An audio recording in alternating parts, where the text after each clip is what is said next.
বাঙালির ১২ মাসে ১৩ পার্বণ। তার মধ্যে অন্যতম হলো রান্না পুজো। গোটা ভাদ্র মাস জুড়েই এই রান্না পুজো অনুষ্ঠিত হয়।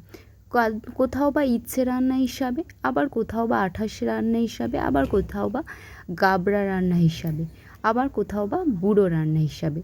বুড়ো রান্না ভাদ্রে রান্না করে আশ্বিনে খাওয়াকেই আমরা বলি বুড়ো রান্না। পয়লা আশ্বিন হয় বিশ্বকর্মা পুজো, সেটা আবার অনেকের বাড়িতে রান্না পুজোর সাথে বিশ্বকর্মা পুজোও থাকে। তো চলো, আজ আমি তোমাদের দেখাবো আমার বাড়িতে, মানে আমার বাবার বাড়িতে কিভাবে রান্না পুজো করা হয়, কিভাবে আমরা রান্না করি, কত রকমের রান্না করি, সেইটাই তোমাদের সাথে আজকে আমি তুলে ধরবো তোমাদের সামনে। তো শুরুটা হয়েছিল আমাদের বিকেল 4টে থেকে। আমরা মা মেয়ে কোমর বেঁধে লেগে পড়েছিলাম, একবারে আনাজ কোটাকুটি থেকে শুরু করে ভাত বসানো পর্যন্ত। বর্তমানে আমাদের উনুন থাকলেও সেই উনুনে জল উঠে যাওয়ার কারণে তো আমাদের এই বছর সব কিছুই গ্যাসের ওভেনেই করা হচ্ছিল। তো মা প্রথম গ্যাসের ওভেনে ভাতটা বসিয়ে দিল, ঠাকুরের ভাত। তারপর আমি অন্য পাশে আর একটা ওভেনে মাছ ভাজতে শুরু করে দিলাম। মাছ ভাজাটা হচ্ছে প্রত্যেক বছর আমারই কাজ থাকে, আর প্রত্যেক বছর আমিই মাছটা ভাজি।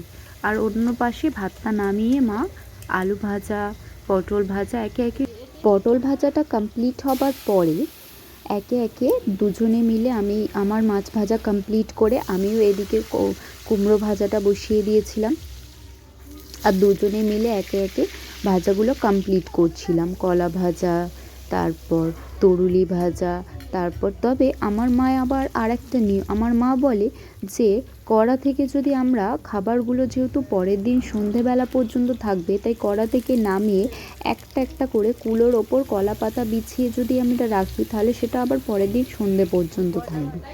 তাই সেই হিসাবে সেরমভাবেই গুছিয়ে রাখা হচ্ছিলো। আর অবশেষে লাস্ট যখন ভাজা বাকি করলা ভাজা, তখন আমার বোন এসেছে ভাজতে, ওর ওটা পছন্দের জিনিস। আর মা এদিকের ওভেনটায় চচ্চড়িটা বসিয়ে দিয়েছিল, আর তাই মাকে একটু হাই করে দিতে বললাম ক্যামেরার সামনে। আর বাপি এদিকে নারকোল কোড়াতে বসিয়ে হাতের ছাল কেটে ফেলেছিল। আর বাবাই আমাদের অনেক হেল্প করেছে, হেল্প করার পর একদম গামলা নিয়ে বসেছে মুড়ি খেতে। আর আমার এই বর সব সময় অলওয়েজ ফোন নিয়ে বসে থাকা যার কাজ, সে এখনও ফোন নিয়েই আছে। তো মা এদিকে মাছ বসানোর পরে আমি মেজো মাদের বাড়ি গেলাম। এটা আমার মেজো মা, মেজো মাদেরও রান্না পুজো। তো মেজো মাও কিছুটা রান্না করছিল গ্যাস ওভেনে, আর বৌদি রান্না করছিল উনুনে। তো ওখান থেকে একটুখানি ঘুরে এলাম। ঘুরে আসার পর দেখি মা ওদিকে মাছের ঝালটা এখনও বাকি আছে, আর আমি এদিকে আমার দায়িত্বে থাকে চিংড়ি মাছের টক, চালতার চাটনি আর নারকোল ভাজা। তো আমি এই তিনটেই আস্তে আস্তে কমপ্লিট করছিলাম। তো এইভাবে রান্না করতে করতে প্রায় আমাদের রাত্রি 1:30টার কাছাকাছি বেজে গেছিলো, আর গোছাতে গোছাতে প্রায় 2টো বেজে গেছিলো। রান্না কমপ্লিট করে আমি তোমাদের সমস্ত ধরনের রান্নাগুলো আবার একবার দেখিয়ে দিলাম যে কী কী রান্না হয়েছিল। সুন্দর করে আমরা গুছিয়ে থিতিয়ে রেখে দিয়েছিলাম। তো পরের দিন সকালেই আমার মায়ের প্রথম কাজ ছিল মা মনসার পুজো করা। আমাদের বাড়িতে 2টো থালা রেডি হয়। একটা থালা মা মনসার মা মনসার কাছে দেওয়া হয়, আর একটা থালা জলে দেওয়া হয়। তো সে প্রথমে মা মনসার কাছে দিয়ে মা পুজো করে নিল, তারপর মা জলে খাবারটা দিল। দেবার পরে আমরা এবার খেতে পারবো, প্রসাদ পাবো যেটাই বলো। তো চলো, এভাবেই আমি তোমাদের সাথে গল্প করতে থাকি।